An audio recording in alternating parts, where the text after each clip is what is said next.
तसल्लियां लभदी फिरा मैं तेनू मल मल अखियां माही मैं तेनू समझावां कि तेरे नाल क्यों लाइयां अखियां तेरे नाल मैं लाइयां अखियां तेरे नाल क्यों लाइयां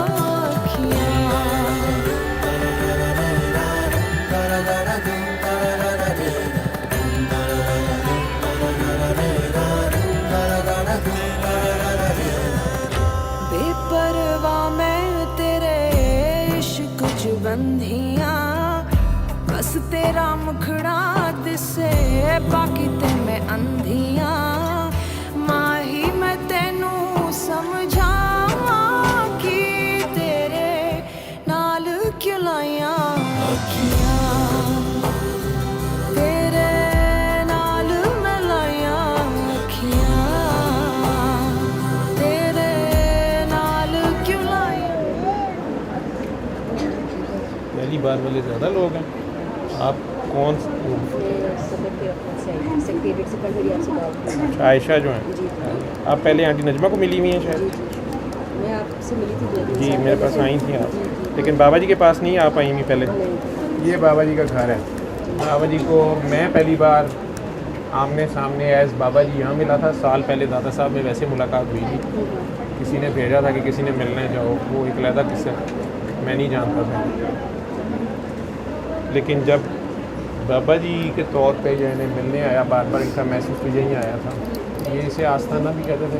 ये उनकी अपनी खरीदी हुई बिल्डिंग थी, बुखारी हाउस। वो कमरा था बाबा जी उसमें लेटे होते थे।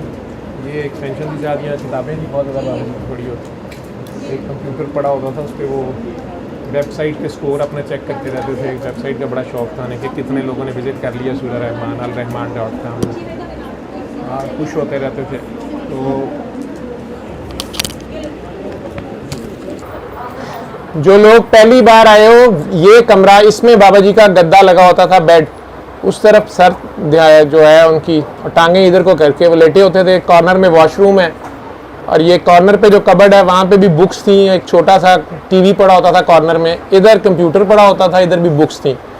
ये कमरा भी जब ज़्यादा अगर लोग हो जाएं तो इसको खोल लेते थे, या मेरे जैसा मौलवी अगर कहता बाबा जी नमाज़ पढ़नी है तो कहते इधर पढ़ लो। तो वो वैसे बाबा जी वहाँ लेटे होते थे, अगर बुलाते थे यहाँ पे जब मिलते थे किसी से। पहली बार मेरी उनसे आमने सामने बैठ के यहाँ मुलाकात हुई थी। आवाज़ आ रही है मेरी? पहली मुलाकात मेरी उनसे यहाँ पे आमने सामने जो बैठ के हुई थी ना, यहाँ हुई थी। वो डॉक्टर मैमूना ने मुझे उनका बताया था। मैं जो भी बाबों के बारे में ख्यालात रखता था या नहीं मानता था या जैसे भी था, और इस बात को तो मानता था कि बुज़ुर्ग होते हैं, अल्लाह के बुज़ुर्ग होते हैं। दाता साहब भी वालिद साहब के साथ बचपन में जाते थे। बुज़ुर्गों का एहतराम समझते थे, दुआ करते थे बुज़ुर्गों के लिए भी जो चले गए। लेकिन यही समझते थे कि आजकल का कोई दाता साहब या कोई ऐसा बुज़ुर्ग कहाँ होता है, सब फ्रॉड है।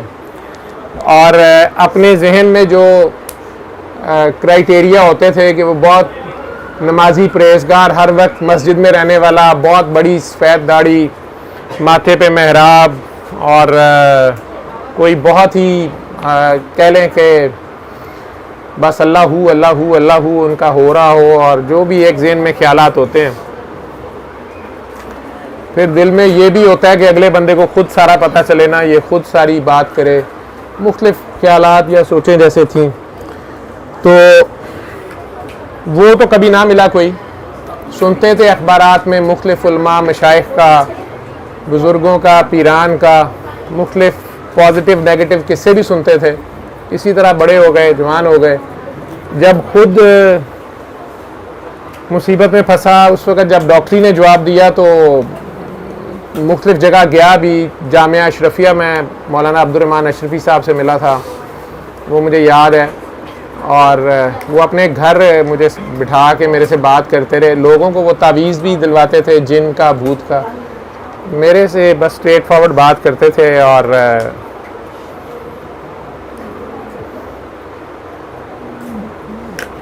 कोई ऐसी यानी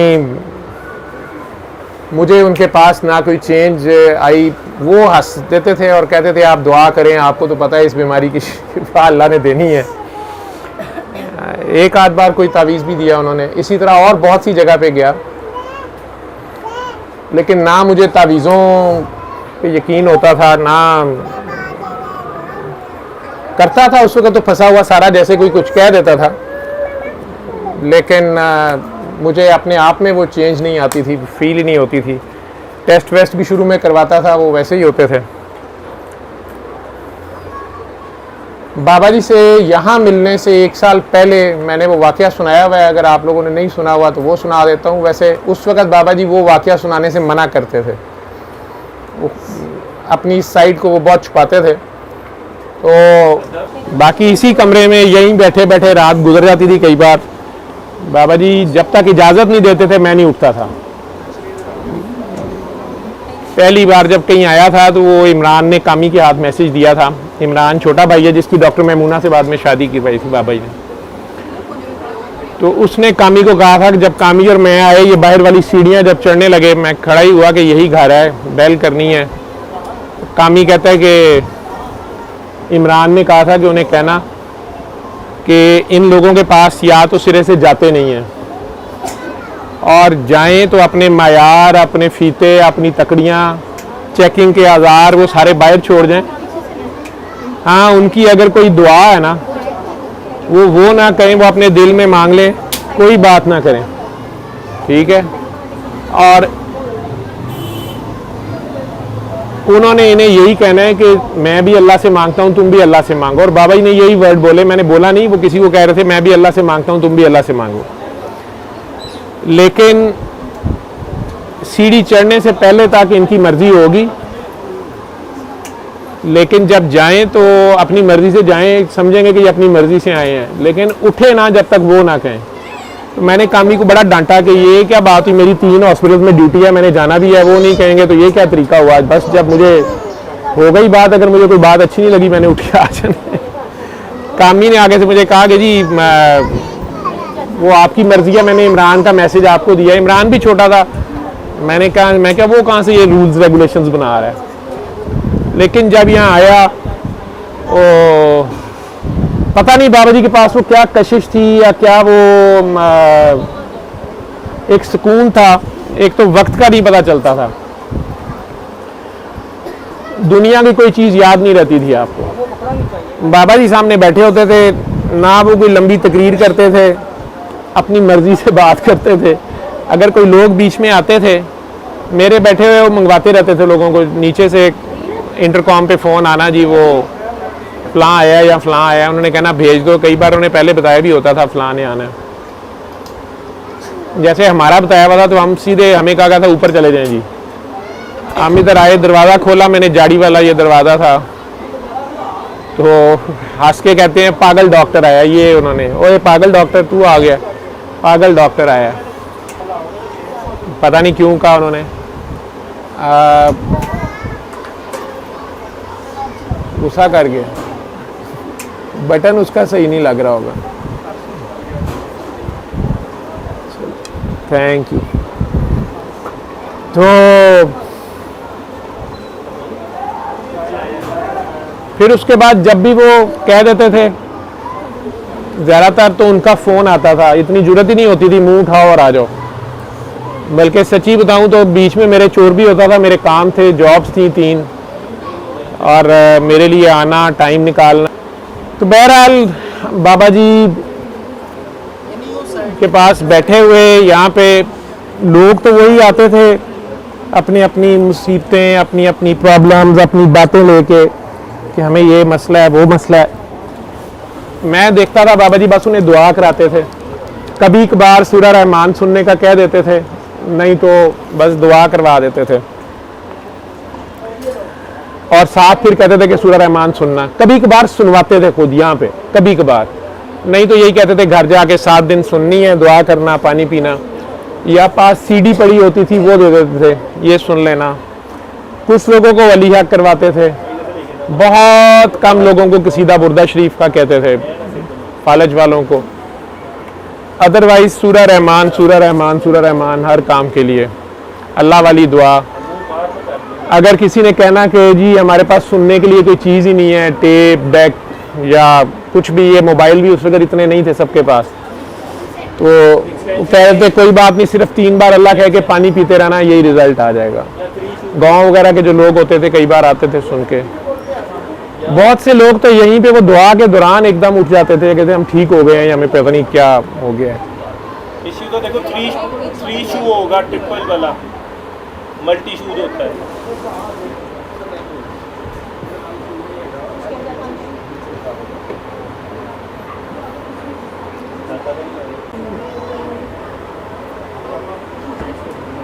जहाँ तक मेरी बात थी,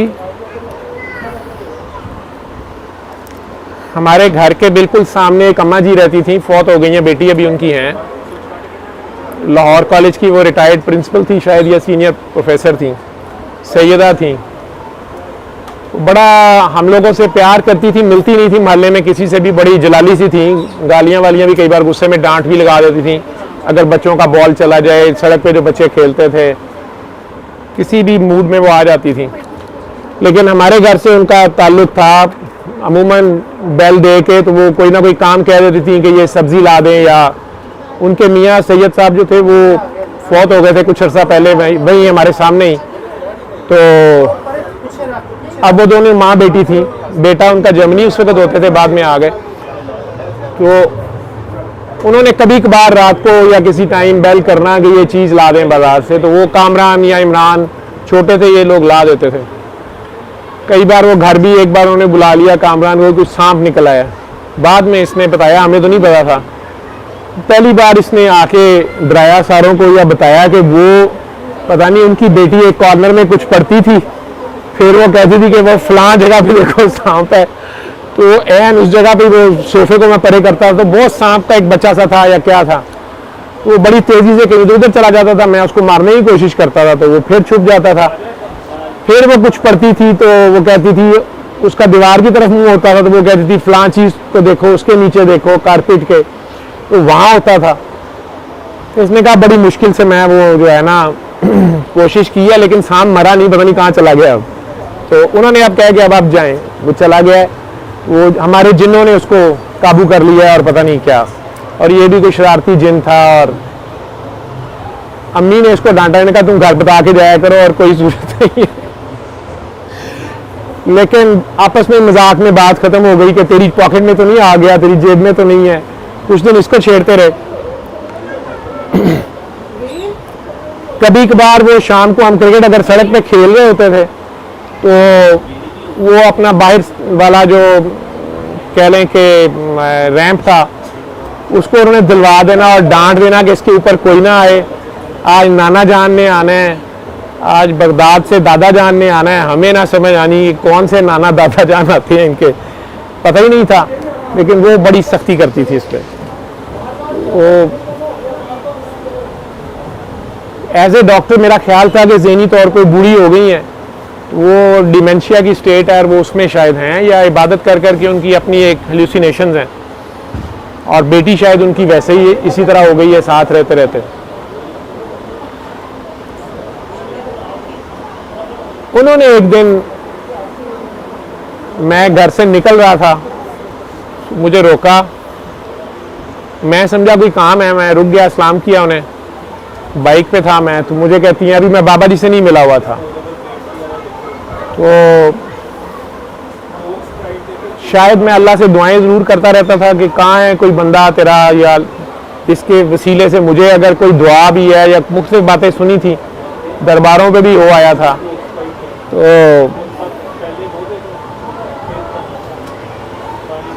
उन्होंने मुझे रोका और बस इतना कहा कि हाँ, उससे पहले उनकी बेटी ने एक बात की, उन्होंने कहा कि जी मैंने हमारे घर आके, वो उन्होंने नरेट किया कि जी हमने ख्वाब देखी है कि जावेद भाई जो हैं ये सख्त परेशान और बीमार और ज़ख्मी हालत में हैं और ये किसी अज़ान हो रही है। एक दिन हमारे घर आके कहा जी कि मैंने ख्वाब देखी है जो ज़रूरी है आप लोगों को बतानी, उसमें हुक्म आया है। अब ये पता नहीं कहाँ से हुक्म आया था।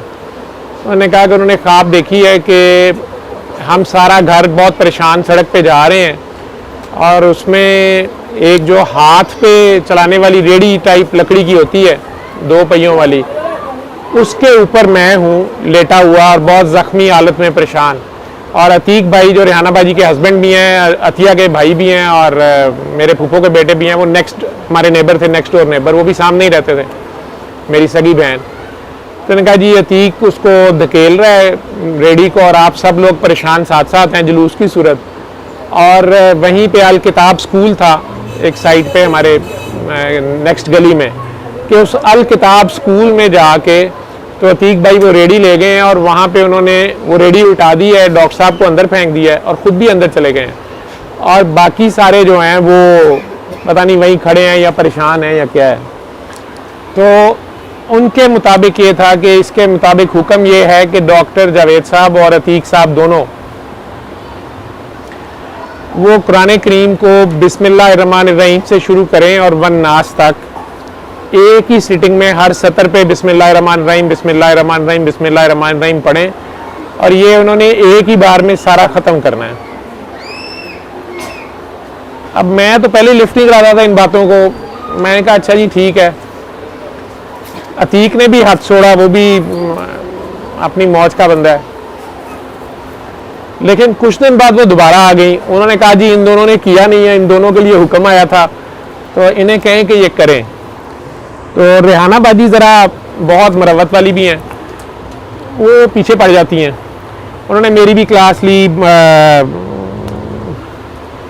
अतीक भाई की भी ली कि तुम लोग पढ़ दो, तुम्हारा क्या जाता है। मैं तो खैर आगे से बहस करता रहा, अतीक खामोश रहा। वो सुबह कहीं पढ़ता था, उसने एक दिन पढ़ लिया, मुझे कहता तुमने पढ़ी है, मैंने कहता मैंने तो पढ़ छोड़ा, ये रोज़ तकरीर मेरे रेहाना बाजी रोज़ पीछे पड़ी रहती थी, क्योंकि वो जब भी कहीं बाहर सब्जी वगैरह लेने निकलते थे, रेहाना या अम्मी कोई भी निकल, रेहाना तो नहीं जाती थी, अम्मी निकलती थी, वो मैसेज ज़रूर देती थी निकल के अचानक के जी वो उन्होंने पढ़ा नहीं है। तो कुछ दिन बाद अतीक भाई ने पढ़ लिया, रेहाना बाजी कहीं मेरी क्लास ले रही थी, उन तो मुझे कहते हैं हंस के कि यार तू पढ़ ले, मेरी जान छूट गई, ये की जाना है। मैं कहा यार मैं ये कोई तरीका है पढ़ने का या कुरान मजीद को या ऐसे करने का वैसे करने का, जो मेरी अपनी बहसें थी। और ज़ाहिरी बात है मसले मसाइल मेरे अपने कोई और थे, एक अपनी ज़हनी परेशानी सी थी, उसी में बस गुम था। मैं क्या अब ये नए पीर साहब पकड़ लो, कल कोई और ख्वाब आ जाएगी, मैं क्या क्या करता रहूँगा। अब उन्होंने वेरी नेक्स्ट डे से कहना शुरू कर दिया कि अतीक ने तो पढ़ लिया, डॉक्टर साहब ने नहीं पढ़ा, और डॉक्टर साहब से कह दें कि इन्हें पढ़ना ही पड़ेगा। फिर ये मैसेज मुझे मिला, अतीक ने भी मुझे कहा, कहते यार उन्होंने कोई जिन है ने मुवक्कल है ने, तेरी जान नहीं उन्होंने छड़नी, मजाक करे कि यार कर लो पढ़ लो, खैर है। मुझे कहते पता नहीं इतने घंटे लगे थे, मैं कर लिया था, कर लो। तो नहीं आप यहाँ से पकड़ाते हो तो या यहाँ खड़े हो जाओ।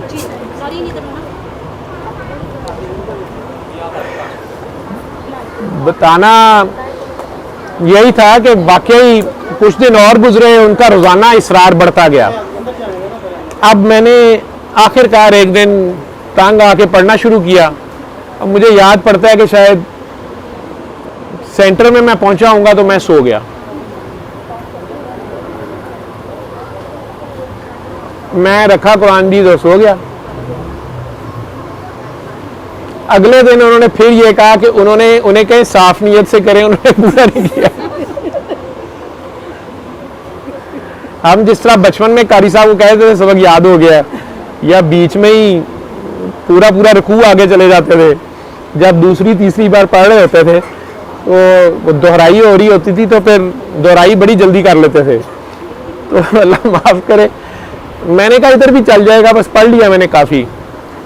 अब उन्होंने फिर यही कह दिया, तो मैं बड़ा चिढ़ा कि यार ये इनकी पीरी फकीरी अपने पे नहीं चलती, ये पढ़े दूसरों पे इनका क्या मसला है। बहरहाल दोबारा मैंने एक बार कोशिश की, फिर कोई 17वें 18वें पारे, मैं ख्याल 17वें पारा ही था, तो मैं फिर सो गया। मैंने कहा यार मैंने इन्हें सुबह कहना मैंने कर लिया, उनकी ख्वाब गलत है। मैंने कहा इनको कह दो आप कि तुम्हारी ख्वाब गलत है। उन्होंने फिर कुछ दिन बाद कह दिया कि नहीं जी इन्होंने जो है ना आधा पढ़ा है, एक कंप्लीट नहीं किया। खैर काफी दिन वो कहती रही। एक दिन पता नहीं मेरे दिल में क्या आई, रात को नींद नहीं आ रही थी, मैंने पकड़ा और मैंने पढ़ दिया। उस दिन पढ़ा गया, मैंने किसी को नहीं बताया, सारा घर सोया हुआ था। मैंने कहा यार ये खुद ही बताते हैं, इनके चेहरे से पता चल जाता है, ये जिस तरह बाहर बात करते होंगे या उन्हें पता चल जाता होगा। तो मैंने रात को ही शायद 2-3 बजे उठा, मैंने पढ़ दिया सारा। वेरी नेक्स्ट डे उन्होंने कह दिया कि डॉक्टर साहब से कहें कि शाबाश थैंक यू, उनकी ड्यूटी पूरी हो गई है। मैंने लिफ्ट कराई, मैंने पढ़ा नहीं, ना मैंने घर वालों को बताया। आधों का ख्याल था कि वो थक गए हैं, उन्हें शर्म आ गई है, डॉक्टर साहब को शर्म नहीं आई। लेकिन मैं चुप रहा। उसके कुछ दिन बाद अम्मा जी ने मुझे रोका। अम्मा जी की खैर मैं बहुत रिस्पेक्ट करता था, बड़ी भी थी, बुजुर्ग भी थी, वो बुलाती भी डांट के थी। उन्होंने मुझे रोक के बाइक मेरा, तो मुझे कहती हैं कि आपके लिए नाना जान का हुक्म है। और मेरा खुदा गवाह है कि मुझे नहीं पता था वो नाना जान किनको कहती हैं, क्या मतलब है क्या नहीं है। फिर आपके लिए नाना जान का हुक्म है, आपने दाता साहब जाना है नौचंदी जुमेरात, और वहां किसी ने आपसे मिलना है। मैंने कहा अच्छा जी, मैं जल्दी में था, ड्यूटी पे भी जाना था, देर हो रही थी। दूसरी मैंने कहा यार ये सिलसिला देखा ना बढ़ता जा रहा है। मैंने कहा अच्छा जी ठीक है, खुदा हाफिज। चला गया मैं, और मेरा खुदा गवाह है मुझे नहीं पता था नौचंदी जुमेरात किसे कहते हैं, क्या होती है। दाता साहब बहुत पहले बाबा जी वालिद साहब के साथ कभी बचपन में गए थे, फिर सेंट मॉडल स्कूल पढ़ते थे, तो कभी कभार गुजरते हुए सलाम करते थे। कभी कभार बीच में कभी दिल करता था आ भी जाते थे, लेकिन इस तरह मैं नहीं आया था। या दूसरे शहर से कोई रिश्तेदार या दोस्त आए होते थे, अगर वो कहते थे हमने दादा साहब जाना है, उनके साथ कहीं आ जाना, तो दादा साहब के दरबार में जो चेंजेस आती गई हैं ये काफ़ी मेरे सामने आई हैं। अब मैं चुप रहा। मैंने कहा यार ये पता नहीं किसका मैसेज है, किधर जाना, क्यों जाना है, ये कह रही हैं, देखी जाएगी। अगले महीने उन्होंने मेरी वालदा को शिकायत लगा दी कि मैंने जावेद को कहा था, उसके लिए हुक्म आया कि उसने दाता साहब जाना है नौचंदी जुमेरात को और वो नहीं गया। अम्मी जी ने मुझे कहा, मैंने कहा अम्मी मुझे तो यही नहीं पता नौचंदी जुमेरात क्या होती है। उन्होंने कहा नए चांद की जो पहली जुमेरात होती है। मैंने कहा अच्छा जी। साथ मैंने कहा अम्मी अब इनके ख्वाब बढ़ते जाएंगे, ये नए अहकामात आने शुरू हो जाएंगे, तो मैं अब क्या कर सकता हूँ, ये मुझे इस चक्कर में ना डालें। अब मुझे ये समझ नहीं थी कि मैं खुद ही अल्लाह से दुआएं कर रहा हूँ, पता नहीं क्या जवाब है मेरे लिए, लेकिन मैं अपनी दुनिया में मगन था उस परेशानी में जो मैंने घर वालों से भी छुपाई हुई थी। और एक 24 आवर्स की मेरी एक मेंटल स्टेट थी जिसमें मैं अपने आप से खिचड़ियाँ पकाता रहता था, बच्चों का, फ्यूचर का, बीमारी का, जो कुछ भी था उसमें। चूंकि मैं कई खानकाहों पे या दरगाहों पे या दरबारों पे या पीरान से मिल चुका था और मेरी तसल्ली नहीं हुई थी, ना मेरे टेस्ट कोई नेगेटिव हुए थे, मैं ना मेरी अपनी कंडीशन चेंज हुई थी, तो मैं क्या करता। यूं कह लें कि मैं वो अम्मा जी की बात मानने पे तैयार नहीं था। अंदर खाते या ज़हन में ख्याल ही नहीं आता था कि ये मेरी उस दुआ के जवाब में आ रही है बात। खैर अल्लाह जाने ये क्या होता है। अगले महीना चढ़ा तो मैं तब भी नहीं गया। उन्होंने मुझे रोक के, बाइक रोक के, तो मुझे कहा कि तुम बहुत बदतमीज हो, तुम्हें प्यार से कहा जा रहा है और तुम नहीं जा रहे, तुम्हें कहा है कि तुम जाओ, नाना जान का हुक्म है, तुमसे किसी ने मिलना है। मैंने उन्हें कहा अम्मा जी इस चांद की पहली को तो मंगल था, पता नहीं बुध थी। वो कहते हैं गधे, पहली जुमेरात, कोई भी पहली जुमेरात हो, अब मैं चुप कर रहा, मैंने कहा अच्छा जी ठीक है जाएंगे। अब बाई चांस हुआ कि शायद शाबान थी अगला महीना, किसी वजह से उस जुमेरात को मेरी बड़ी लॉन्ग ड्यूटी मेरी बुध की थी, बड़ी बिजी गई जुमेरात की मॉर्निंग भी इवनिंग। मेरा ख्याल था मैं शाम को जाऊंगा, मैं नहीं जा सका, बहुत थका हुआ था, 36 घंटे की ड्यूटी मैंने की हुई थी। मैं सो सा गया, जेन में था कि पहली जुमेरात है, मैं नहीं गया। वेरी नेक्स्ट डे उन्होंने मुझे रोक लिया, फिर वही उन्होंने गुस्से से तुम बदतमीज नहीं तुम गुस्ताख भी हो। तो मुझे तो समझ नहीं आ रही तुम्हारे में उन्होंने देखा क्या है। अब मैं चुप, यार ये किन की बातें करती है, मैं उनसे किसी बात में आर्ग्यू नहीं करता था, चुप रहता था। तुम कल नहीं गए, तुम्हें मैं कह रही हूं कि उन्होंने आपसे मिलना है, आपसे किसी ने मिलना है। मैंने बड़ा छिड़ के कहा, मैंने कहा अम्मा जी ये मेरा घर है 475 की, जिसने मिलना है वो इधर आगे मिलना उन्होंने, मैंने तो नहीं मिलना। तो जिसने मिलना है वो इधर आ जाए, वो आपकी ख्वाबों में आ रहा है, सड़क क्रॉस करके इधर आ जाए, ठीक है। अब अम्मा जी का तो चेहरा लाल, गुस्से में कहती तुम गुस्ताख भी हो, फलां भी हो, तुम, मुझे तो समझ नहीं आ रही तुम जैसे शख्स को क्यों कहा जा रहा है। बड़ा उन्होंने लानत मलामत की मुझे, मेरे नमाज रोज़ा दाढ़ी कपड़े हर चीज़ उन्होंने गिनवा दी कि ना तुम्हारा शरई हुलिया है, ना तुम्हारी दाढ़ी है, ना तुम नमाजी हो, ना तुम ये हो, ना तुम्हें बात की तमीज़ है, ना तुम्हारे सर पे टोपी है। मतलब जितनी खामियां वो गिनवा सकती थी उन्होंने मुझे गिनवा के डांट लगा के कहा कि एक बात तुम्हें बता दूं कि आराम से चले जाओगे तो ठीक है, नहीं तो जाना तो तुम्हें पड़ना है। मैं कहा अच्छा जी ठीक है। मैं भी गुस्से में आ गया था, दिल में भी आ गया कि यार ये क्या बात है, जब मेरे में पहले इतनी खामियां हैं मैं जी जाके की करना है। मैं चला गया, रमज़ान का महीना था और शुरू ही हुआ तो अम्मी ने मुझे कहा कि अम्मा जी मुझे मिली हैं, बहुत नाराज़ थी और वो कह रही थी कि इसे कहो कि ये चला जाए या इसने डंडे खा के जाना है। तो मुझे हंस के कहती है तू एक बारी हुआ, मैं आइंदा नहीं तेनू कहांगी। मैंने कहा अच्छा अगर आप कह रही हैं तो मैं चले जाता हूँ। इस तरह करके कोई बात हुई थी। अम्मी ने मुझे कहा जाओ। तो मेरे साथ मेरे जूनियर डॉक्टर होते थे, डॉक्टर नूरुल आरफीन, आजकल डॉक्टर्स हॉस्पिटल में बहुत बड़े डॉक्टर हैं। वो कट्टर किस्म के, यूं कह लें जमात इस्लामी या देवबंदी कहते हैं उन्हें या वाबी कहते हैं, मुझे नहीं पता। यह उनका अपना ही एक सोचने समझने वाला बंदा है, काफ़ी अकल का करिंदा है। उससे मैंने बात की। वो बुध की रात को मेरी ड्यूटी होती थी लॉन्ग सोशल सिक्योरिटी हॉस्पिटल में, तो उनका घर पास ही था। तो वो मेरे पास आके रात को बैठे रहते थे, गपशप लगती थी। हार्ट सर्जरी में मेरी ड्यूटी थी, heart surgery ICU social security में। तो वो मैंने तो जागना ही होता था, तो वो मेरे साथ आगे बैठे रहते।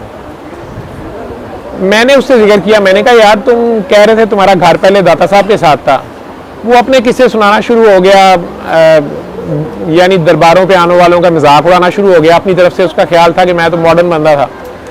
उसने कहा सर हम तो बचपन ही हमारा वहाँ गुजरा है, हमारे नाना जी बहुत वहाँ जाते थे, या हमारे दादाजी या दादाजी शायद, तो बाबा मन्ना या क्या उनका नाम, उसने बताया कि पूरे भाटी में मशहूर है, वो सब बच्चों को कुरान शरीफ पढ़ाते थे। तो मेरे वालिद वगैरह शायद उनके 5 या 7 भाई हैं, तो कहते हैं वो सारे उनसे ऑफेंड हो गए हुए थे, क्योंकि वो भी बच्चों को दरबार पे ले जाके कहते थे कि दादा साहब सलाम कर रहे हैं, प्यार कर रहे हैं, तुम लोगों को ये कह रहे हैं। तो वो ऑफेंड होते थे कि दादा साहब हमें तो नज़र नहीं आते। तो अब्बा जी का दिमाग, या वो अगर कुरान जीत की महफिल में चले जाते थे जहाँ बाबा वो उनके वालिद साहब पढ़ा रहे होते थे, वो कई बार बच्चों को डांट पड़ती थी कि इधर जिन ने बैठना है, जिन कुरान शरीफ पढ़ता है, इस बच्चे को ना छेड़ो ये जिन है। वो उस बच्चे को बाहर निकल के फेंटी फूंटी लगाते थे, जिन कुछ नहीं करता था। तो उनके ख्याल में ये जो है ना कोई सब ऐसी ही बातें थी। तो मुझे कहता है कि मेरे अब्बू से लेके सारे चचा तक सब एमए तक मास्टर्स उन्होंने पढ़ा है और शायद जमात इस्लामी में चले गए। तो मैंने इस पर बड़ी रिसर्च की है। तो हम जब 9th-10th में थे तो हम रातों को जो है ना कंबल पहन के जो लोग दादा साहब के उर्स पे आते थे उन्हें डराते थे। उनका इतना भी ईमान नहीं होता था, या उनसे पता नहीं जलेबियाँ खाते रहते थे, लंगर और भंडारा खाते थे, बाकी मजाक उड़ाते थे। खुद ही कहता है कि सर मैं बहुत उनके खिलाफ था। आपने नोट किया होगा कि मेरी गाड़ी में अब कवालियाँ लगी होती हैं नुसरत की। तो उस वक़्त अब तो वो इमरान खान के बड़ा खिलाफ है, उस वक़्त इमरान खान का बड़ा फ़ैन था। तो कह रहा है जी इमरान खान की वजह से एक तो शायद मैंने कवालियाँ शुरू की हैं कि ये क्यों नुसरत की कवाली सुनता है, लेकिन असल में कहता है कि मैं एक दिन फजर की नमाज के वक्त उठा, मैंने नमाज पढ़नी थी, इनकी मस्जिद भी सामने कोई अहले हदीस मस्जिद थी, वहाँ जल्दी जमात हो जाती थी। कहता मैं लेट हो गया तो मेरी ज़िद हो गई कि मैंने जमात के साथ ही फजर पढ़नी है, तो मैं दादा साहब की तरफ चला गया कि मस्जिद में चला जाता हूँ, दरबार पे नहीं जाऊँगा। कहता एक तो मैं एंटर हुआ, वहाँ बड़ी रौनक, मैं बड़ा हैरान हुआ कि कब्र के पास वहशत होनी चाहिए, इबरत होनी चाहिए, यहाँ तो बड़ी रौनक है, सुकून था एक अजीब सा। कहता खैर मैं तेज़ी से मस्जिद की तरफ चला गया, जमात शुरू हुई। कहता मैंने दिल में आगे मेरी को ख़ास है यार, पहले सबको दो तो सही, सब हो गए हैं, तूने नहीं लिए तो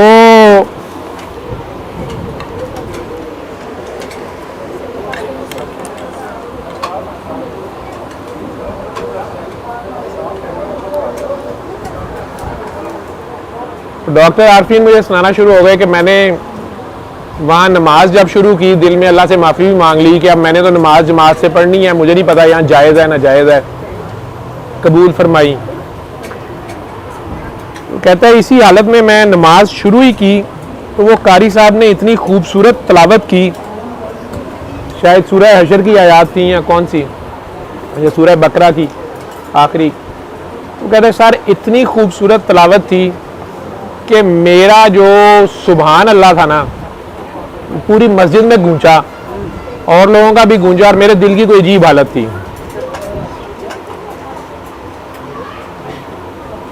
कहता मैंने इरादा कर लिया कि आइंदा किरत इनकी अच्छी है, मैं नमाज इधर पढ़ा करूंगा। तो मैं वहाँ जाना शुरू हो गया, दरबार बना, मैं बड़ी बातें करता था कि ये क्या इतना पैसा ज़ाया कर रहे हैं कब्र पे, शिरक पे और सारा।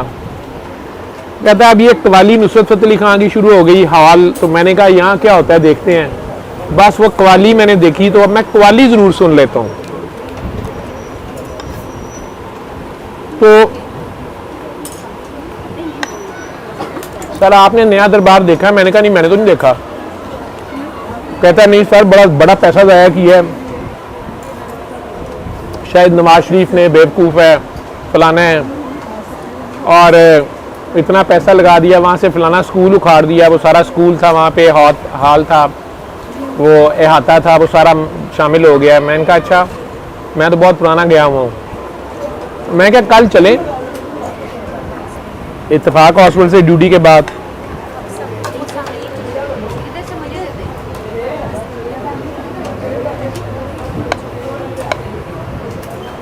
आफिन साहब फौरन तैयार हो गए, ठीक है सर।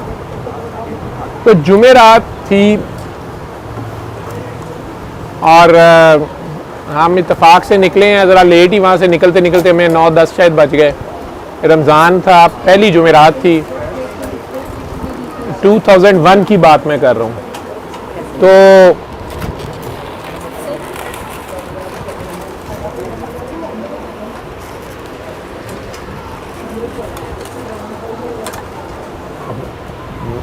इधर कर लूँ, तुझे तो नहीं लग रही, तंग नहीं हो रही? नहीं तो कैरी हो गया। तो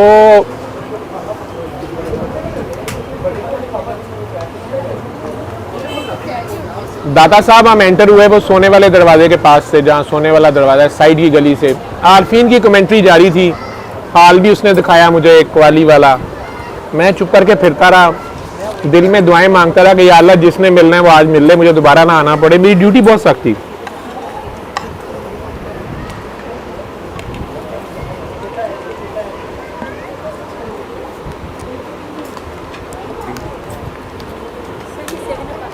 बुलतर दो सबको, जिसको नहीं मिली मैं पानी।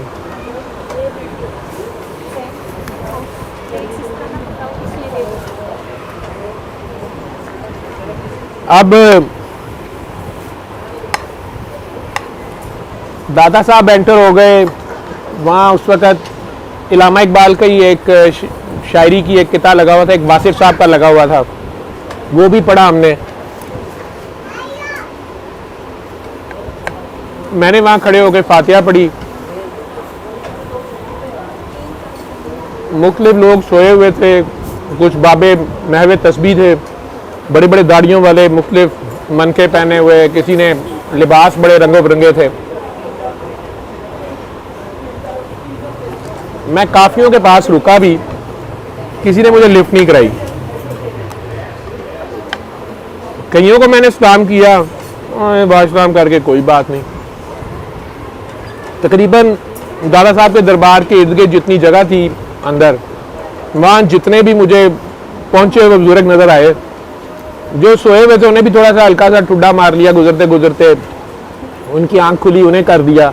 जो आंखें बंद करके कोई अल्लाह हू कर ले तो उन्हें घुटना लग गया मेरा, उन्होंने देखा, मैं सलाम किया, लेकिन मुझे किसी ने कोई लिफ्ट नहीं कराई कि आओ जी कि आ गए हो नहीं आ गए हो, कोई बात नहीं हुई। अब आरफीन मुझे बार बार कहे कि मस्जिद चलते हैं। मस्जिद बड़ी प्यारी है, मस्जिद काफी दूर सेन था, फिर मस्जिद थी।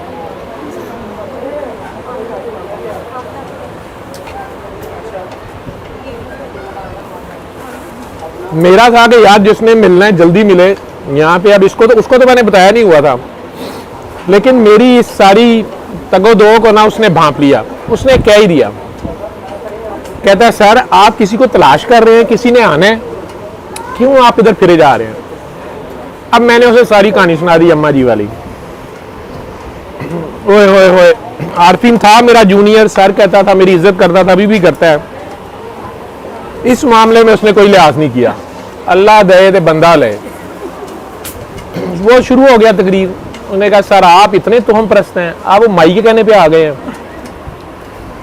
सर कोई हाल नहीं है आपका, किसने मिलना है, ये सब ड्रामे। अब वो अगले दिन कुछ दिन बाद कह देगी कि उसको नाना जान ने हुक्म दिया है कि आप उसकी बैत करें, आप उसकी बैत करेंगे, वो ये कह देगी वो कह देगी। काफी उसने खौफनाक किस्म का नक्शा खींचा।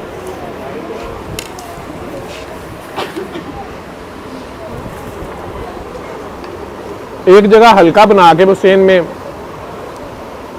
अल्लाहू अल्लाहू कर रहे थे, उनके पीर साहब दरमियान में बैठे थे।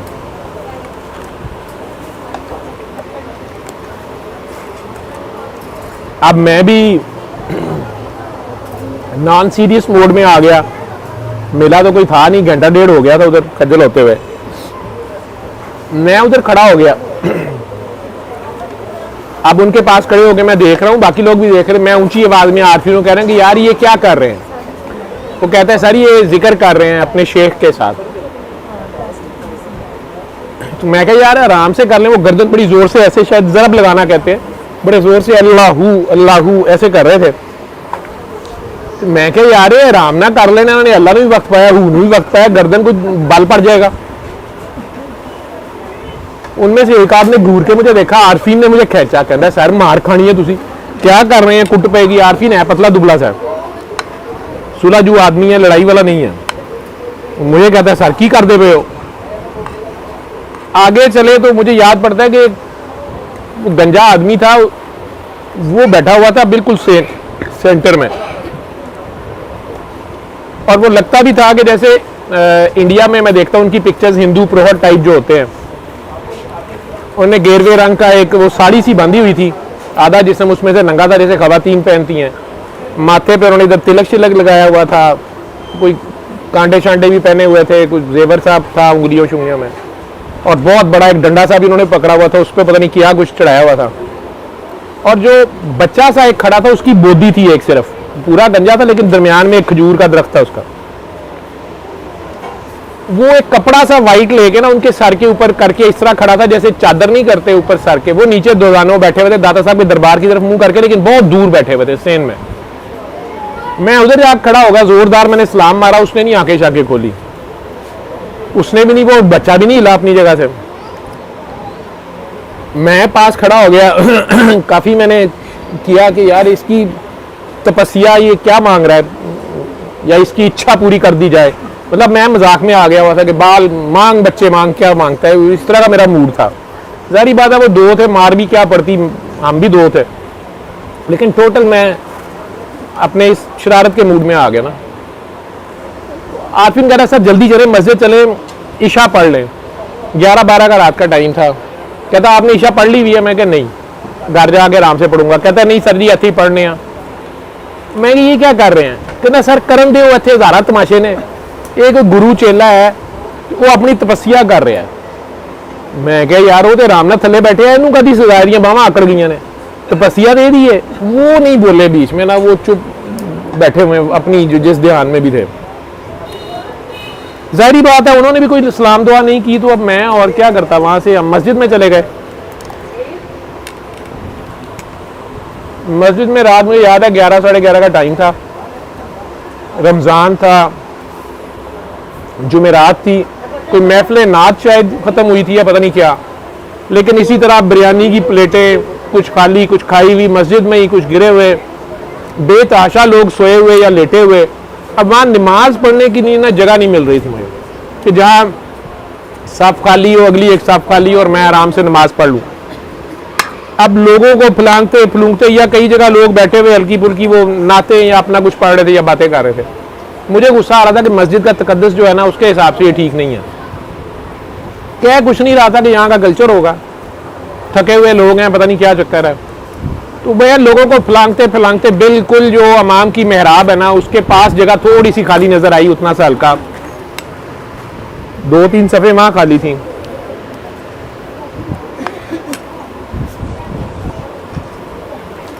हम वहां जाके खड़े हो गए, जो मेहराब का बिल्कुल जो लेफ्ट कॉर्नर था ना वहां पे बाबा जी बैठे हुए थे, जो आज मैं कह सकता हूँ एक बंदा बैठा हुआ था इसी तरह अजरक की एक छड़ी थी पास साहब, वो दीवार के साथ था।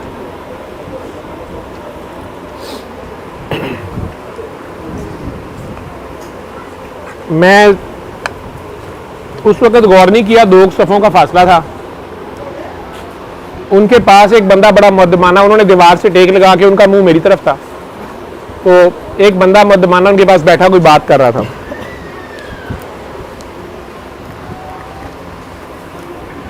ये मैंने नोट किया कि मैंने नमाज शुरू की, वो मुझे देख रहे थे जब मैं खड़ा हूँ, और आरफीन साहब भी मेरी राइट साइड पे खड़े होके हमने नमाज शुरू कर ली।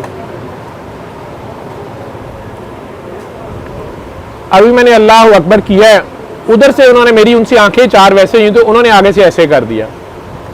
अब अचानक तेजी में मैंने भी ऐसे इधर से ही ऐसे किया, सार नमाज शुरू कर दी।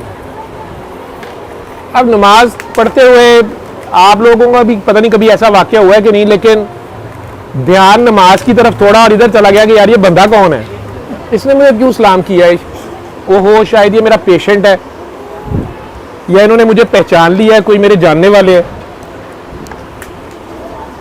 इस चक्कर में अब दोबारा नमाज के दौरान ही फिर उन्हें देखा, चोरी चोरी के पहचानूं ये कौन है। अब वो बड़ी इशारत से मुझे देख रहे हैं, हंस रहे हैं। मैंने अच्छी तरह चेहरा शेरा देखा, नजर मिली, मुझे याद नहीं आया, लेकिन वो चेहरे पे भी सलाम या दोस्ती या वो अपनाइयत इतनी थी। मैं अब किसका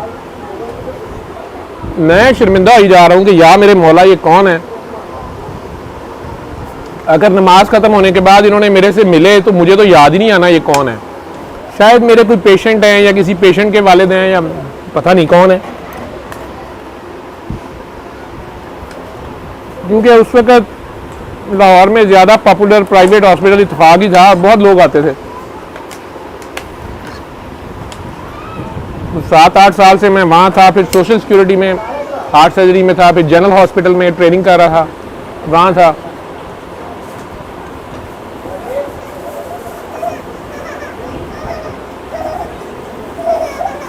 मुझे नहीं याद आ रहा था कि मैंने इन्हें कहाँ देखा हुआ है।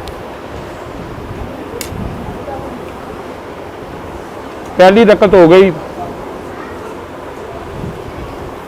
दूसरी रकत में याद पड़ता है कि सजदे में मुझे ख्याल आया कि यार वैसे ये बंदा बिल्कुल सामने है। अब कादे में बैठे हुए मैंने थोड़ा सा आंखें उठा के फिर देखा तो वो मुझे ही देखी जा रहे थे। अब एक ये बड़ी कोफ्ते मुझे क्यों देख रहे हैं।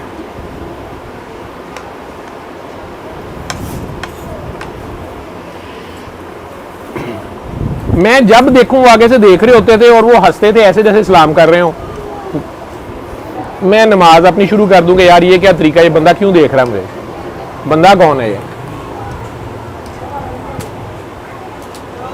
तीसरी रकत का सजदा तो मैंने बड़े ही मुश्किल किया। मुझे ख्याल आई जाए कि ये सामने है, चाहे 2 सफ़े हैं लेकिन ये सामने है, तो यार पता नहीं नमाज भी हो रही है कि नहीं।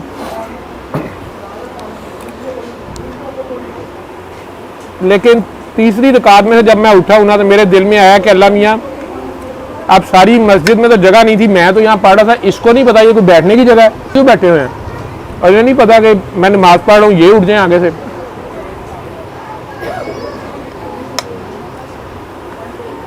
चौथी रकत के सजदे के बाद मैं कादे में बैठते साथ देखा कि वो उठ के मेरी तरफ चलते आ रहे हैं। मेरी दोबारा नजर मिली तो उन्होंने इस तरह करके फिर किया जैसे खुदा हाफिज करते हैं इस्लाम। तब मुझे पहली बार थोड़ा सा स्पार्क हुआ, उई ये वो तो नहीं है जिन्होंने मेरे से मिलना था जिस, लेकिन अब मैं अता याद दूसरी पढ़ रहा था, मैं जरा बड़ा स्लो पढ़ता हूँ। उतनी देर में वो चल के आए, मेरे पास से गुजरे, 3 बार मुझे यहाँ पे इस तरह थपकी सी दी और पीछे चले गए। मैंने जल्दी जल्दी दुरूद शरीफ ख़त्म किया, दुआ ख़त्म की और जल्दी से उठ के पीछे मुड़ के देखा, बाबा जी इतनी बड़ी मस्जिद थी, कहीं नजर नहीं आए। आरपी ने भी फटा सलाम फेर के मुझे कहता सर अपनी जेब चेक करें, मोबाइल है। ये बंदा क्या कर रहा था? मैंने कहा नहीं यार मेरे पास तो मोबाइल है ही नहीं, मैं रखता ही नहीं था उस वक्त। और यार इस बंदे को मिलना है, मैं पीछे को चल पड़ा। वो कहे सर सुनते पढ़ लें, वो फ्रॉड था, ड्रामे इस तरह के मिलते हैं। वो उसने ऐसे ही आपको सलाम किया, अब आप इसको ज़बरदस्ती कोरिलेट ना करें। मैं बहरहाल बाहर तक भागा गया, मस्जिद में भी कहीं नज़र नहीं आए, कोई पता नहीं वहीं बैठ गए हो, मुझे नहीं नज़र आ रहे थे। बाहर आया, सेन में भी कहीं दूर तक नहीं नज़र आए।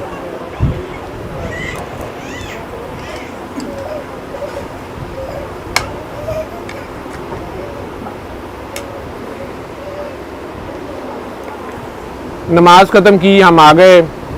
वापसी पे हमने नुक्कड़ 52 पे मैं जूस पीता था, हमारी फैमिली के भी, हम जब कहीं निकले और रात को उधर आते हैं पुरानी नारकली में, हम जूस के लिए रुके।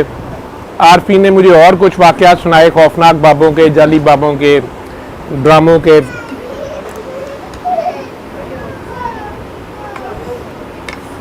मुझे घर ड्रॉप करके वो चला गया।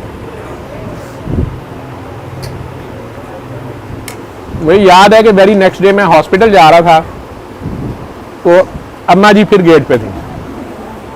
उन्होंने उस दिन नहीं कहा गुस्ताख बदतमीज तू नहीं जाता। मैंने घर किसी को बताया नहीं हुआ था, हॉस्पिटल से मैं चला गया था। वो मुझे देखते साथ कहती हैं जी बेटा फिर आप गए तो मुलाकात हुई।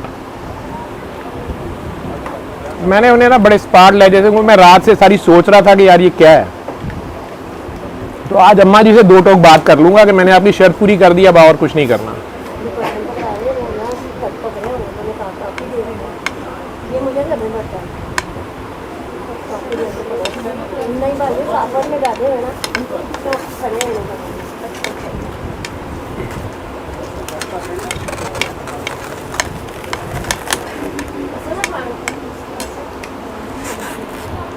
ये आसिफ आपको दे दे।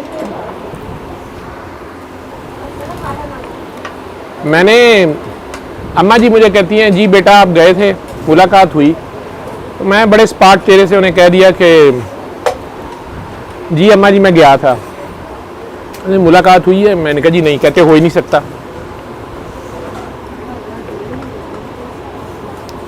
मैंने ज़रा बड़ी आवाज़ारी से या स्ट्रेट फॉरवर्ड मैंने कहा अम्मा जी मैंने सोए हुए लोगों को भी जगाया, मुझे तो कोई नहीं मिला। कहती हैं वो बड़ी पक्की, कहती है नहीं हो ही नहीं सकता। मैंने कहा जी अब मैं क्या कह सकता हूँ, फिर हो सकता है उन्होंने खुफिया मिलना, उन्होंने मिल लिया और मुझे नहीं पता। कहती हैं बेटा किसी ने तुम्हें सलाम खुद किया हो? मैंने उन्हें कहा, मैंने कहा जी मैं तो सुते पिया जेडे जिक्र करते पे थे उन्होंने हला हला के बेचारियां आवाज़ें लगा के मैंने सलाम किए हैं, मुझे तो कोई नहीं। कहती नहीं जिसने तुम्हें खुद सलाम किया हो। अब वो रात से तो मेरे जहन में थी। मैंने कहा जी मैं नमाज पढ़ रहा था,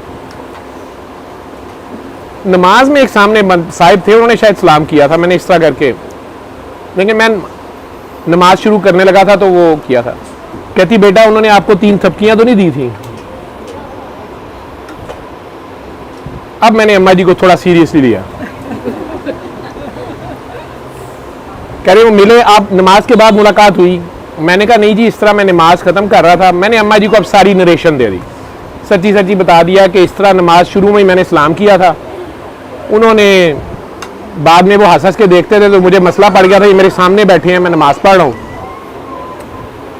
और मेरे ख्याल में था कि इन्हें उठ जाना चाहिए, तो मैं कहा जी वो मेरी दुरूद शरीफ अभी मैं पढ़ रहा था तो मुझे थपकियां देके पीछे गए, बाद में मुझे मिले नहीं, मैंने बहुत ढूंढा है।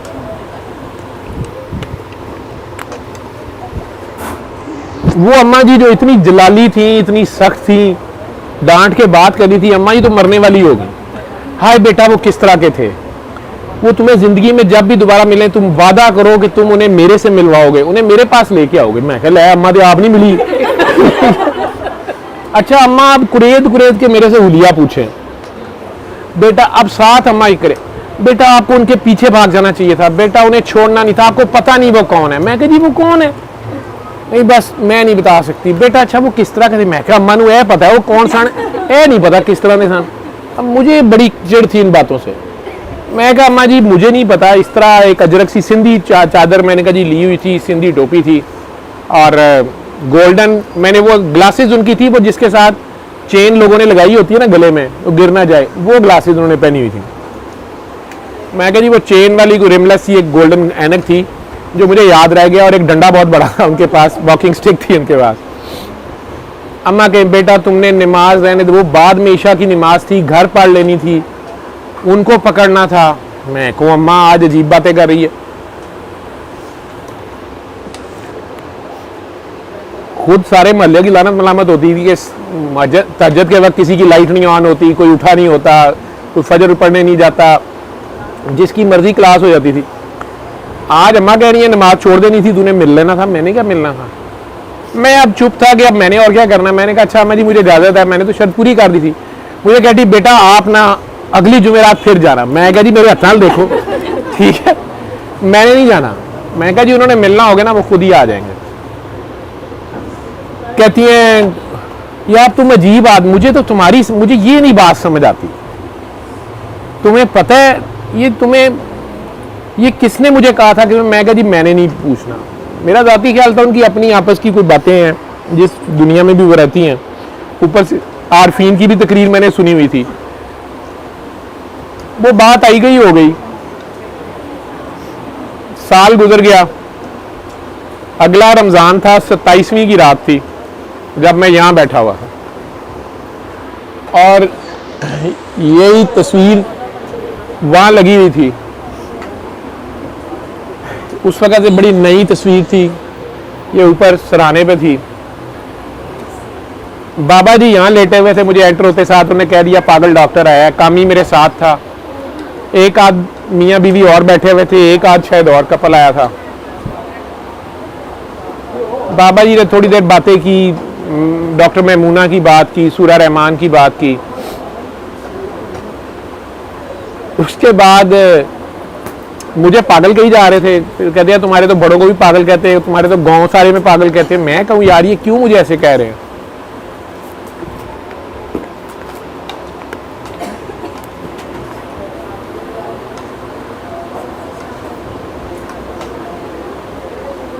ना मैंने उनसे कोई बात की, कोई जी साईं, हाँ जी इसको भी बांट दो, ये लो, ये सब पकड़ा देंगे, लो जी ये बर्फी लो सारे, ये इधर बांट दो सारे।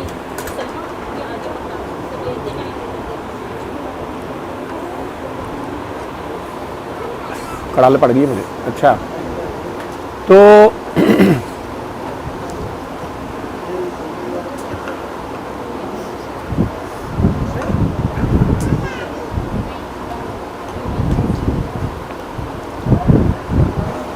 यहाँ बैठे बैठे ना एकदम मुझे ये तस्वीर शुरू से तंग कर रही थी, क्योंकि बाबा जी ने टोपी नहीं पहनी हुई थी, ना अजरक थी गले में।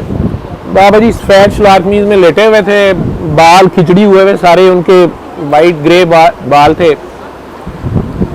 हुलिया ही बिल्कुल और था।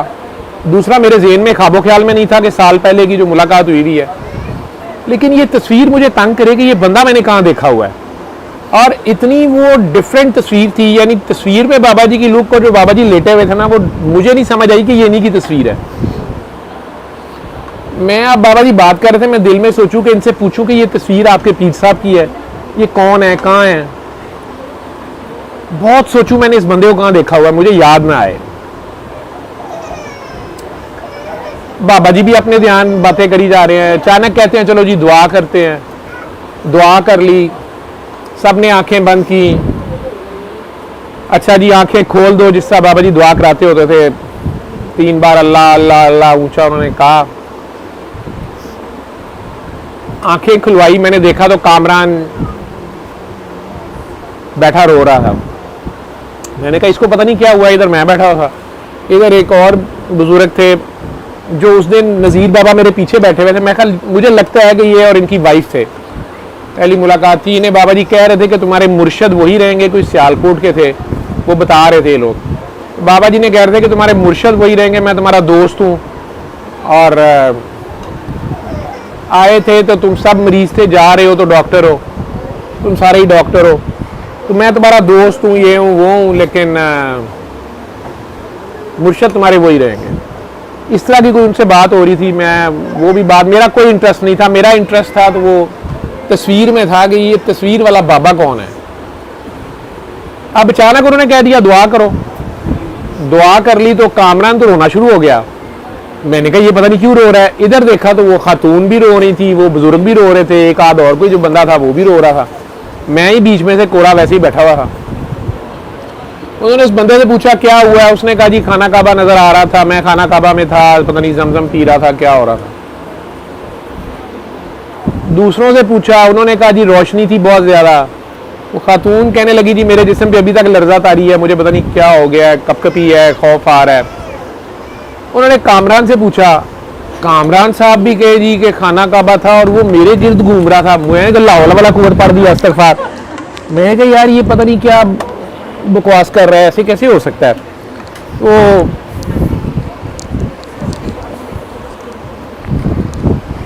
खैर मुझे कहते हो पागल तुझे भी कुछ नजर आया है। मैंने कहा जी मुझे तो अंधेरा ही नजर आया, आंखें बंद करके। दुआ कैसी थी? मैं कहा जी अल्लाह जैसा है वैसी दुआ थी। मतलब मैं कोई इंप्रेस नहीं था या बस ठीक है। मुझे कहते हैं तुझे तो खुली आंखों से नजर नहीं आता, तुझे बंद आंखों से क्या नजर आना है। मैंने कहा यार ये बंदा एवं छोड़ी जा रहा है, मुझे खुली आंखों से सब नजर आ रहा है, मतलब एवं। मुझे कहते हैं चलो दोबारा दुआ करते हैं। दोबारा दुआ कर ली। अब वो जो बाकी लोग थे उनमें से किसी की हिचकियां निकल गई तो बात आंखें खोलो आंखें खोलो आंखें खोलो, पागल आंखें खोलो आंखें खोलो, और तू बाकियों को मरवाने लगा है। तो बीबी तुम ना आंखें बंद करो, तुम ना अब साथ बंद करो, तुम्हारी दुआ हो गई है। कामरान साहब भी रोई जा रहे थे। मुझे कहते हैं हाँ काका बाबा।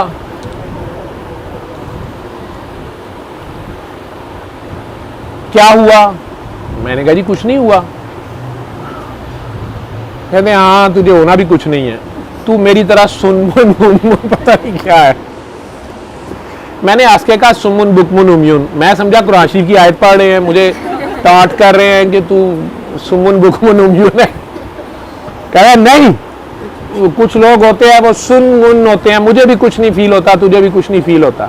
अब मुझे दिल में वही ख्याल आया कि ले अब मुझे कुछ नहीं हुआ तो अब एवं मेरी हौसला अफजाई हो रही है या घेर रहे हैं, पट्टू डाल रहे हैं। दिल में मेरे ख्याल आया, मैंने कहा ये चुप करें तो मैंने कहूँ कि ये बुजुर्गों से मिलवा दें या इनका रास्ता बताएं, ये कहाँ है, इनसे मिलना है या ये कहाँ होते हैं।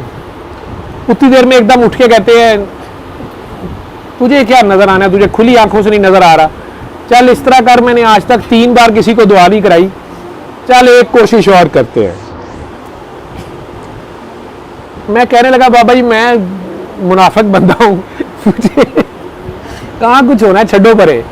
लेकिन उनका हुक्म था या प्यार था, जैसे भी उठ के बैठ गए, वो लेटे हुए थे इस तरह इधर उधर कोई चीजें देख रहे। मैंने कहा पता नहीं क्या ढूंढ रहे हैं। मुझे कहते हैं आंखें बंद करो, बाकी ना कोई बंद करे, मुझे तुम लोगों की वजह से उसकी आंखें खुलानी पड़ गई, ये हो गया वो हो गया।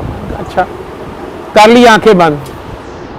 उन्होंने कहा 3 बार अल्लाह कह के जो दुआ मांगनी है मांगो। मैंने क्या दुआ मांगनी है, मैं वही सोची जाऊं कि यार ये बंदा कहाँ देखा हुआ है, ये जो ऊपर है ना, ये किधर देखा हुआ है, कौन है ये, कैसे कहाँ मुलाकात हुई थी, याद ही ना आए। अब अचानक मैंने अब सोचा 3 बार अल्लाह भी, मैंने बहुत डूब के, आप लोग पता नहीं कितना डूब के कहते हैं, मैं तो पताल तक डूब के कहा मैंने कहा शर्मिंदा हो के फ़ख्र से अल्लाह के आगे पेश हो। मैं जो गंद मंद अपना याद कर के हर चीज़ अल्लाह के आगे अपने दिल में ख्याल है। ये बात मुझे उनकी अच्छी लगी कि वो गुनाहगारों से भी प्यार करता है या रहमान है। मैं कहा चलो अच्छी बात है, अल्लाह अगर माफ़ कर देगा ऐसे तो बहुत अच्छी बात है। अपने कोई भी गुनाह याद करो तो सारी याद आ गए, सारी माफ़ करा लिए। पता नहीं क्या कुछ सोच साच के मैंने अंदर बड़ा ज़ोर से कह लो या बड़ा लंबा करके जो भी मुझे आता था, जिस तरह मेरी समझ आई, मैंने अल्लाह काफ़ी लंबा करने की कोशिश की। उन्होंने फिर भी आंखें नहीं खुलवाई, काफ़ी देर हो गई। अब मैं सोची जा रहा हूँ कि अब इन्होंने आंखें खुलवाई ना, मुझे तो नज़र कुछ नहीं आ रहा। बथेरा मैंने ऐसे किया लेकिन वो मुझे तो कोई काबा लाइट कुछ नज़र नहीं आई। अंधेर गुपकेर था ना, जिस्म को कुछ हो। वो खातून कह रही थी मैं कांप रही हूँ, वो जो बुजुर्ग थे दाढ़ी वाले वो भी कह रहे थे जी लू लू से अल्लाह हो रही, मुझे ना कुछ पता चले। मैंने आखिरकार दिल में सोचा, वो आंखें नहीं खिलवा रहे थे। मैं कहा इन्होंने आंखें खिलवाई ना, मैंने इन्हें सीधा कहना है, खोलते साथ कहना है कि जी ए बुजुर्ग दसो कौन ने, ये मसला तो हल करें। ये कौन है? इनके पीर साहब है तो इनसे मिलता हूँ, ये कौन है? मैंने आंखें खोली ना, मैंने तो ये कहने के लिए खोली, बाबा जी ने अजरक गले में कर ली हुई, टोपी सर पे पहनी हुई, ठीक है, और वो ग्लासेस गोल्डन लगाई हुई और एक कागज पेंसिल बड़ी पकड़ के ना मेरी आंखें खोलते साथ कहते हैं आंखें खोल, तुझे खुली आंखों से नहीं नजर आ रहा, तुझे बात, मुझे अपना फोन नंबर लिखवा। मैं उन्हें देखता जा रहा हूँ तो सीधे बाबा जी आप बाबा जी आप वो दाता साहब आपसे इस तरह करके ना, मैं तो एकदम मुझे वो सारा सीन याद आ गया जो पिछला भी था, एकदम मैं कोरिलेट कर गया।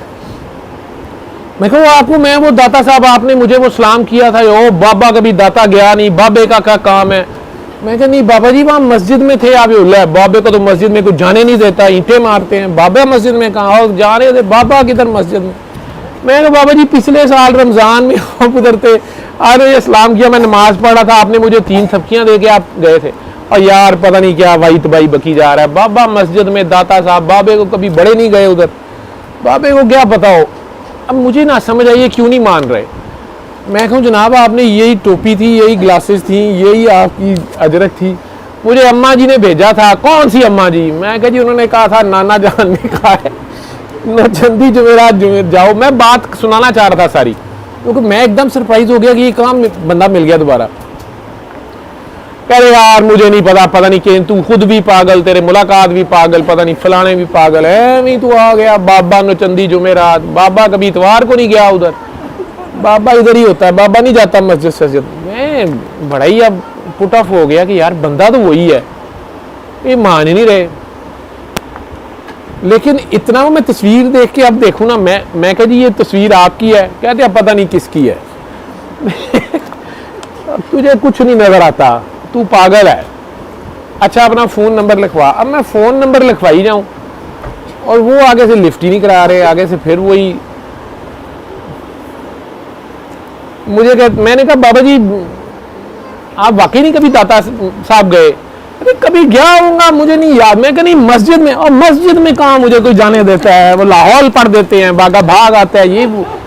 मुझे हंसी आए, पता नहीं क्या कह रहे हैं यार, इन बातों में कुछ नहीं रखा, छोड़ पड़े ना, मिल लिया है, ये है वो है। अभी बाबे का किसी को नहीं बताना। मैं आपको अम्मा जी वाली सारी कहानी सुनाना चाहूँ, वो कुरान शरीफ वाली कहानी सुनाना चाहूँ कि उन्हें इस तरह ख्वाबें आती हैं। उनके कोई नाना जान है, वो आते हैं बगदाद से, आते हैं मदीना। बाबा जी ने मुझे एकदम से कह दिया, मैंने कहा उनके बगदाद से नाना जान दादा जान आते हैं। कहते नहीं नहीं, नाना जान उसके मदीना से आती, वो मदीने वालों को सरकार दो आलम को नाना कहती होगी, वो कादरी होगी, उनका कहती है शेख अब्दुल कादिर जिलानी का। मैंने अपनी स्टोरी बनाई थी दिमाग में कि कोई उनके दादा जान बगदाद गए होंगे, वो ख्वाब में आते हैं। अब एकदम बाबा जी ने स्टन रेट कर दिया तो मैं स्टन हो गया। नाना जान तो मैं सोचता नहीं था कोई ऐसी बात है। मैं चुप कर गया। मुझे कहते हैं यार ये बस चुप। मैंने कहा जी उन्होंने कहा था कि वो जहां भी मिलेंगे मुझे बताना है। मुझे कहते हैं खबरदार उसको कुछ नहीं बताना, मैं कभी तुम्हारे घर आया ना फिर उसको बता देना, अभी नहीं बताना। मैं कहा जी उन्हें खुद पता चल जाता है। कहते हैं नहीं हमारा नहीं पता चलेगा जब तक हम नहीं चाहेंगे। मैं कहा अच्छा। थोड़ी देर बात हुई तो कहते हैं अच्छा काका बाबा इजाजत है आपको जाओ। काफी रात हो गई थी।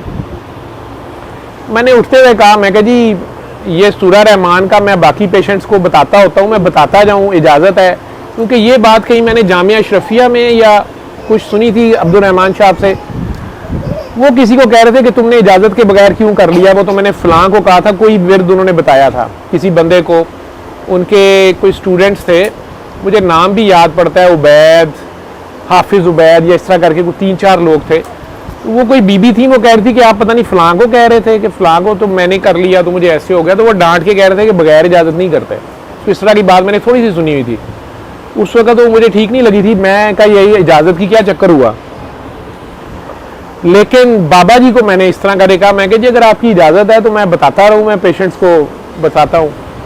हंस के कहते हैं कि वो इजाज़त नहीं, तरला है, जो ठीक हो जाए वो आगे बताता जाए। तू तो पहले ही बता रहा, मैं वो डॉक्टर मैमूना के कहने पे पहले बता रहा था, लेकिन इस तरह मेरा नहीं था।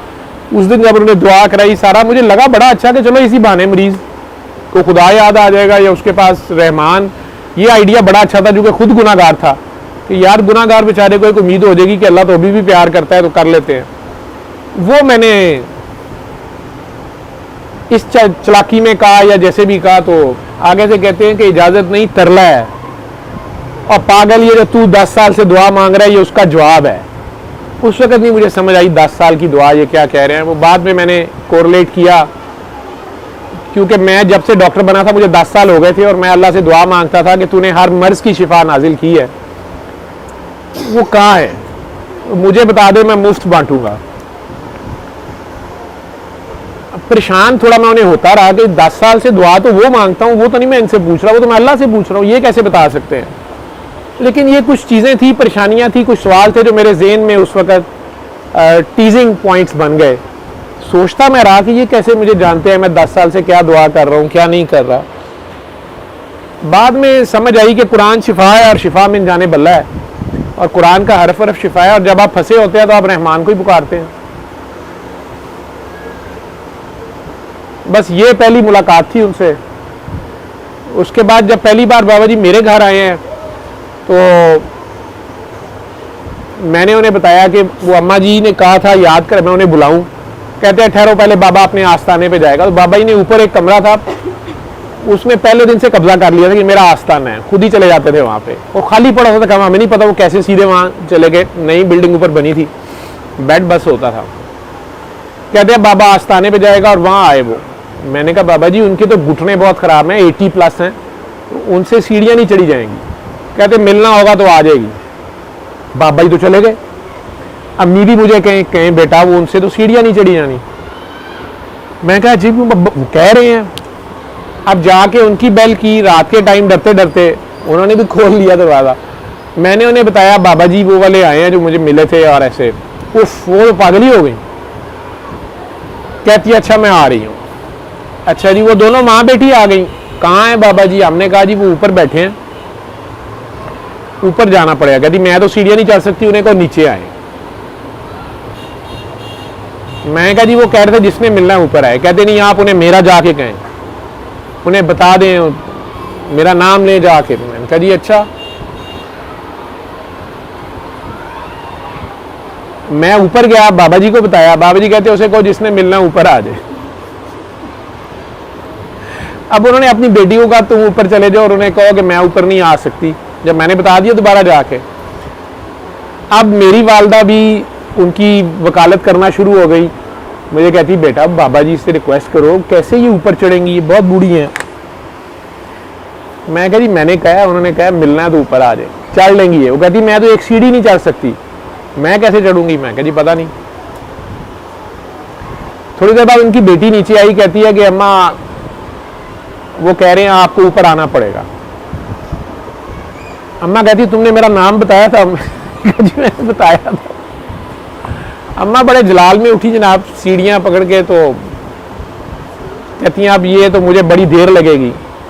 5 मिनट में अम्मा जी सीढ़ियां चढ़ गई। हम भी हैरान थे, खुद भी हंसी जाएं। कहती मैं सीढ़ियां कैसे चढ़ गई, मुझे दर्द नहीं हो रही। ऊपर चले गई। ऊपर गई तो बाबा जी को देखते साथ उन्होंने रोना शुरू कर दिया, पता नहीं क्या चक्कर था। बैठ गई एक साइड पे, मेरा ख्याल था वो करीब जाएंगी, वो उनके पाँव की तरफ बैठ गई सोफे पे, रोई जाए।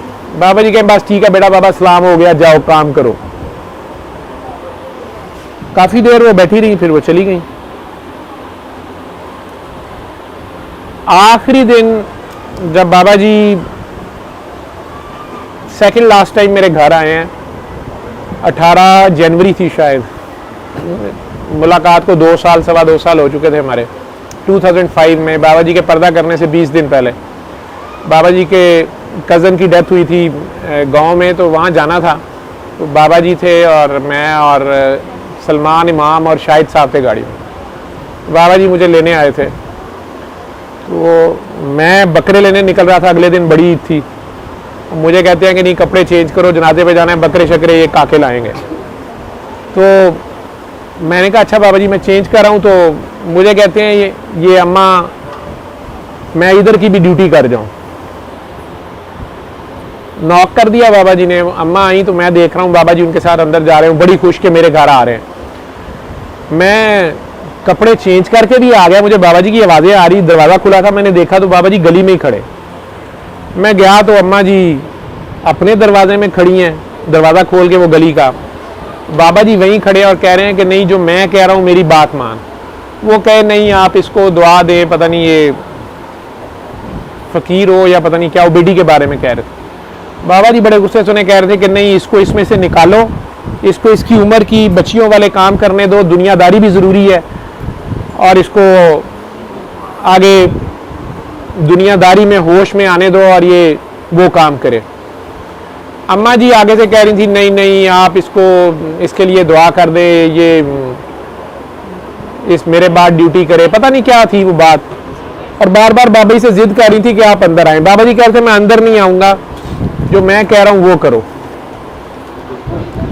वो पता नहीं आगे से मुझे वो एग्जैक्ट तो नहीं पता क्या वो कोड वर्ड्स थे, क्या वो बात हो रही थी। बहरहाल बाबा जी ने कहा याद रखना, वो बेटी को उन्होंने प्यार दिया सर पे और कह दिया याद रखना मैं चल के आया था, आगे तुम्हारा नसीबा। आगे गाड़ी में बैठ गए। मैंने पूछा बाबा जी से कि बाबा जी ये क्या बात है? कहते काका बाबा एक जगह पे रुक जाते हैं ना, इसमें मज़ा बड़ा है, और ये जो मकाशफात होते हैं, पता नहीं कैफियत होती हैं, जो कुछ नज़र आता है उससे आगे चलने पे तैयार नहीं होते। तो वो काकी वो बच्ची को भी उसी में डाल दिया मजूबियत में। बाबा चाहता है कि वो होश की दुनिया की ड्यूटी साथ करे, लेकिन चुप रहे उसके बाद बाबा जी। ये है टोटल कहानी मेरी बाबा जी से, जो वैसे पहली मुलाकात, बीच में ये वो, मेरा ख्याल इतना ही काफ़ी।